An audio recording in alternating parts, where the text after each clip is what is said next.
Push yourself because no one else is going to do it for you.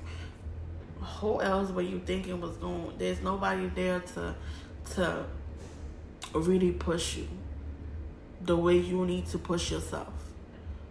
Some people might come and give you advice, but it's based off of like, oh, you my friend, I want you to do good and keep on going. That's not really a push. That is something that is just there to be. The real push comes from yourself. The real push comes from your own power. When you tap back into the vision that you had, when you tap back into the reasons why you got started, when you tap back into your failures and the mud that you've been through, when you tap back into the past, that's the real push. That's the real motive. That's the real motivation. Stop playing. Stop playing small. Stop seeing from like a little point of view. You need a whole telescope to see 10 years ahead. Failure is not the opposite of success. It's part of success.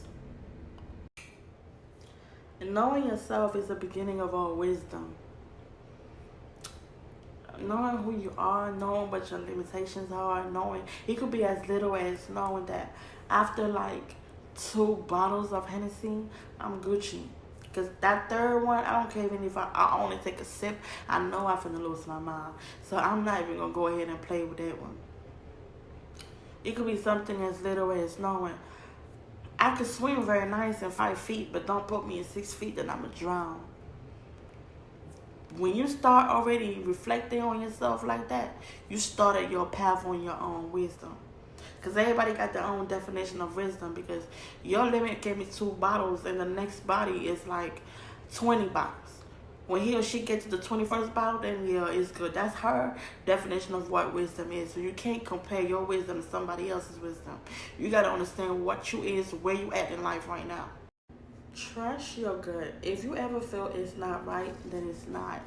Let me tell you something. How I always downplay my intuition always kills me. My intuition would tell me no, and I would think that's the devil playing on my mindset, like why you playing with me? And then I'm gonna do the complete opposite. You have to trust your intuition. Listening, knowing your intuition, listening to your intuition, and executing what your intuition is telling you, that is a part of a success right there. Okay, that is a definition of what success is. Once you know nothing about intuition, therefore you don't trust yourself. Therefore you are open to the world and to the system, and you are going to get used, overkill. Do you understand what I'm saying? Intuition plays a big part in our success.